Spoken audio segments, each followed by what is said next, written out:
Snow fell like a living thing, thick and heavy, swallowing every sound before it could reach the ears of those who dared enter the mountains. They thought they were prepared. They thought they had control. They were wrong. The wind screamed through the ridges, bending trees under its weight, hiding every step and erasing every trace of movement. Darkness had settled over the forest like a trap, and silence stretched so deep it made the cold sharper, more biting, more alive. 8 of them. Highly trained, armed, confident, and yet they were walking into a storm that didn't care about rank, training, or bravery. The storm had its own rules, and by morning, only one would still stand. Somewhere in the snow, she waited. Not just waiting, but listening. Calculating. Letting the storm and the forest do what they had always done, choose the hunter's fate for them. They believed they were the hunters. They didn't yet understand the truth. The briefing lasted barely 5 minutes, but in those minutes, the temperature inside the tent felt like it had dropped 10 degrees. Colonel Briggs didn't waste words. He never did. Outside, the wind tore through the mountains, but inside, every eye was on him, every ear straining to catch what little he would say. "Her name isn't important," he began, voice flat, almost bored, like he was describing a weather system instead of a living, breathing person. "What matters is what she does. Who she is to those who cross her path." He tapped a photograph pinned to the board, a woman in her mid-30s, unremarkable except for her eyes. Eyes that seemed to measure more than just distance. Eyes that counted outcomes before the first move was made. 17 confirmed kills, Briggs said. He let the number hang. Maybe more we haven't found. She doesn't panic. She doesn't negotiate. And she certainly doesn't surrender. A young lieutenant shifted in the corner, gear creaking. "Rules of engagement, sir," he asked. Briggs' lips tightened. "Bring her in breathing if possible. But don't expect mercy. She won't give it. None of you will get a second chance." The map behind him was a frozen expanse of white peaks and forests that stretched for miles in every direction. "This isn't a training exercise," he continued. "You'll move in squads. 8 teams in total. 2 squads for this sector. You follow your coordinates, you maintain visual on each other, and you assume the terrain itself is working against you. Cold wind, snow, darkness, everything conspires to kill the unprepared. And most of you. You are unprepared." Some officers nodded. Some swallowed hard. Fear mixed with the adrenaline that made them feel alive, ready, capable. Briggs saw it all.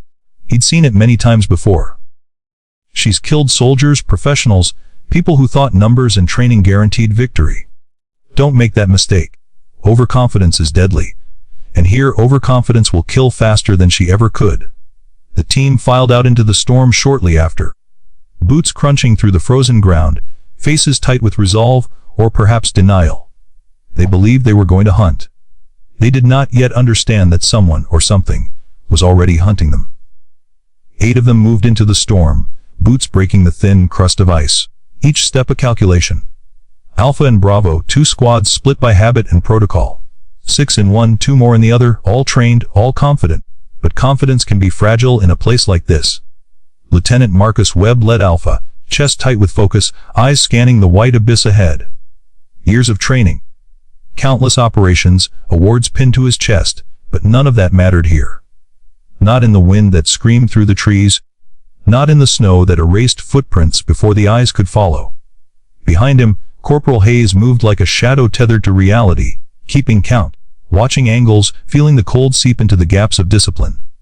Even with experience, she couldn't shake the sense that something had already rid their plans before they had written them. Bravo, Under Sergeant Klovsky, took the west flank. Seasoned, pragmatic, and just as tense, they moved in measured steps. The kind of team that relied on precision, on rules, on hierarchy, but subtle cues in the storm made them uneasy. Radios flickered. Tracks appeared and disappeared.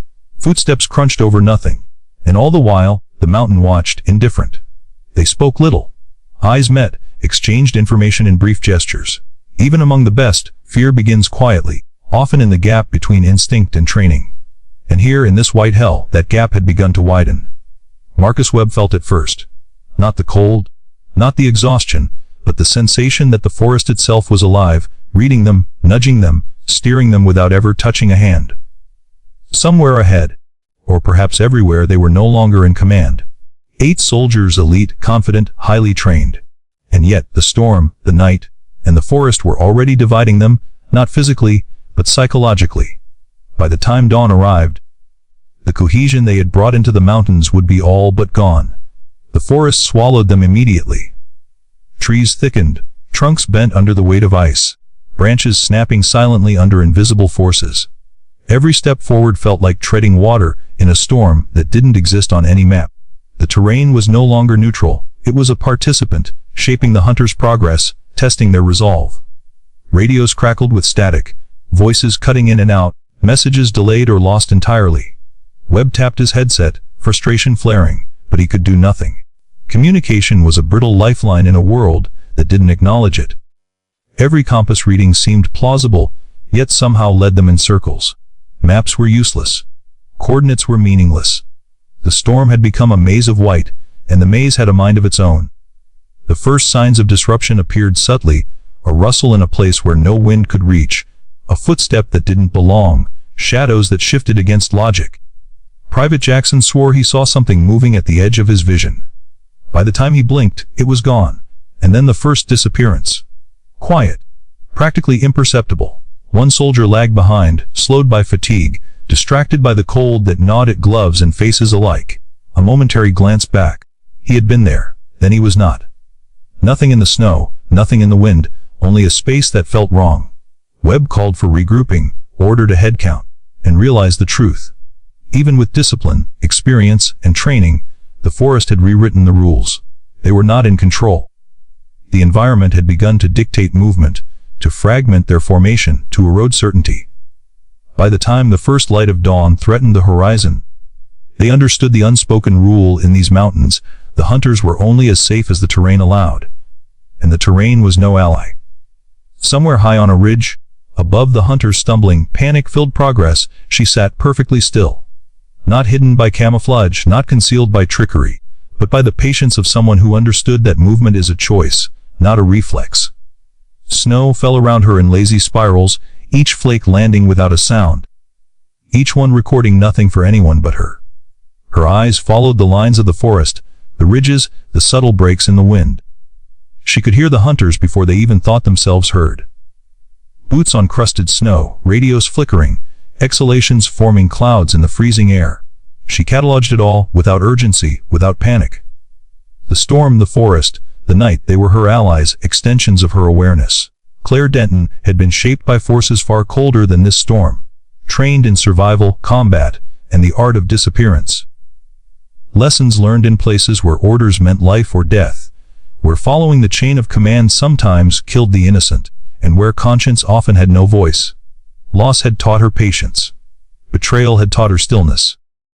Disillusionment had taught her that survival was more than fighting, it was knowing when not to be seen at all. She didn't need to move to win. She didn't need to confront. Every decision the hunters had made, every path they thought they controlled, had already been anticipated. She was not their prey. She was the force guiding the storm. Every stumble, every misstep, every moment of fear was a result of her quiet influence, of her understanding of the mountains, of the way silence can bend men's minds faster than bullets ever could. The forest spoke to those who listened. Tonight it spoke only to her. And she was listening. Hours stretched into eternity. The hunters moved through a forest that refused to obey maps, compasses, or reason. Each step grew heavier, each breath a labor, and the tight formation they had carried into the mountains began to fray. Marcus Webb called out orders, but even his voice sounded hollow, swallowed by the wind and the endless white. Corporal Hayes scanned the snow, covered terrain, eyes darting from shadow to shadow, sensing movement that wasn't there, or perhaps movement that only she could not see. Radios sputtered, voices cut in and out, then vanished entirely. Confidence dissolved into fear. Tactics that had been drilled, memorized, second nature, now felt irrelevant. A ridge that should have been an advantage became a trap. A valley that promised cover felt like a prison. Every decision carried the weight of uncertainty, every road potentially fatal. Private Jackson whispered of figures glimpsed in the corner of his vision, of footprints that led nowhere. At first, they laughed nervously. Then, when one soldier stepped through a hidden drift and disappeared up to his waist, the laughter died. They hauled him free with trembling hands, time bleeding away, hearts hammering against ribs they barely felt. By now it was no longer clear how many were left. Thompson had fallen behind somewhere in the dark.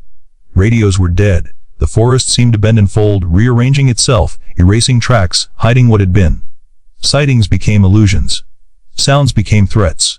The hunters were lost even when they thought they were moving forward. And yet there was no direct confrontation. No shots fired.